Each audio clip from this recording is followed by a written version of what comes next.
क्या भारत में जल्द ही यूएसडीटी यानी यूनाइटेड स्टेट्स डॉलर टेथर की ही तर्ज पर कोई क्रिप्टो देखने को मिल सकता है?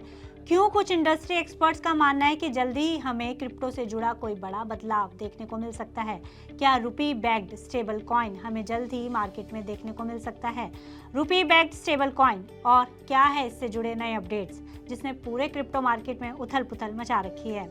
आइए इस क्रिप्टो के पूरे इकोसिस्टम में आने वाले बदलाव को समझते हैं और इसको डिकोड करने की कोशिश करते हैं और ये भी जानने की कोशिश करते हैं कि क्या है इससे जुड़े पॉलिसी एस्पेक्ट्स, इसके फायदे और इससे क्या जुड़ा कोई नुकसान भी है। नमस्कार, मेरा नाम है गुंजन मित्तल और आप देख रहे हैं मनी 9।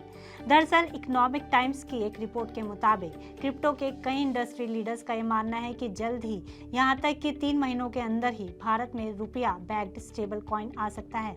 तो पहले समझने की कोशिश करते हैं कि आखिर क्या होता है ये स्टेबल कॉइन और ये दूसरे क्रिप्टोज जैसे बिटकॉइन और इथेरियम जैसे एसेट से कैसे अलग है। तो बात यह है कि स्टेबल कॉइन एक तरह की क्रिप्टो करेंसी है जिसकी वैल्यू हमेशा किसी न किसी असली एसेट से जुड़ी रहती है, जैसे डॉलर, यूरो या फिर सोना। इसका मतलब ये हुआ कि अगर आपके पास डॉलर बैक्ड स्टेबल कॉइन है तो उसके एक कॉइन की वैल्यू हमेशा $1 ही रहेगी।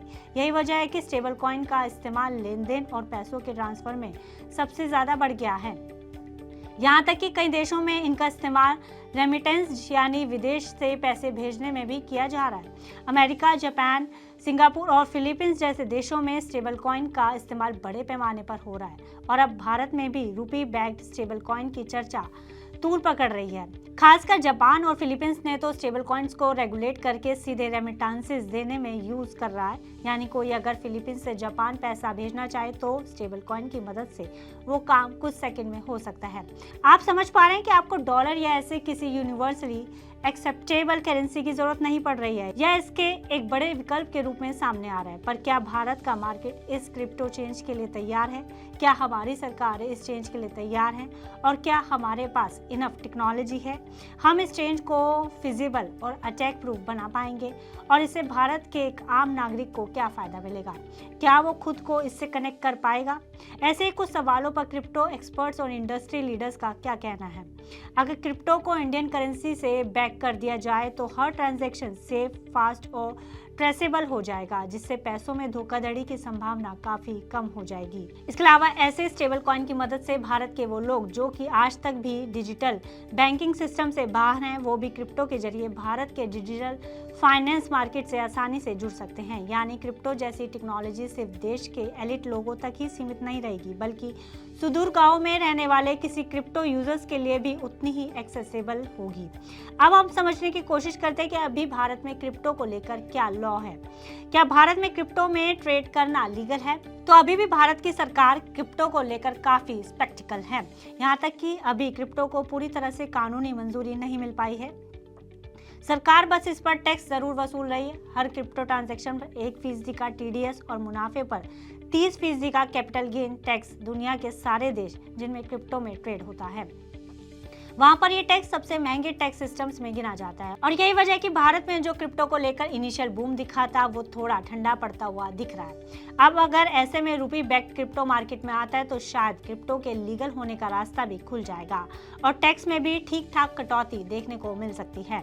ये चर्चा इसलिए और अहम हो जाती है क्योंकि दुनिया भारत को क्रिप्टो को अगले बड़े फाइनेंशियल मार्केट के रूप में देख रही है। साल 2025 में तो global crypto market cap $4 trillion पार कर गया था। $4 ट्रिलियन यानी भारत की GDP के बराबर। बिटकॉइन इस समय रिकॉर्ड $1,14,573 पर ट्रेड कर रहा है। ये तेजी ऐसे समय में आई है जब बड़े बड़े इंस्टीट्यूशनल इन्वेस्टर्स क्रिप्टो में पैसा डाल रहे हैं और कई देशों ने इसके ETF को मंजूरी देकर क्रिप्टो को रेगुलेटेड इन्वेस्टमेंट एसेट का दर्जा दे दिया है। ऐसे में रुपी बैक्ड स्टेबल कॉइन के आ जाने से पूरे क्रिप्टो के मार्केट में एक नई दिशा और आशा जगी है।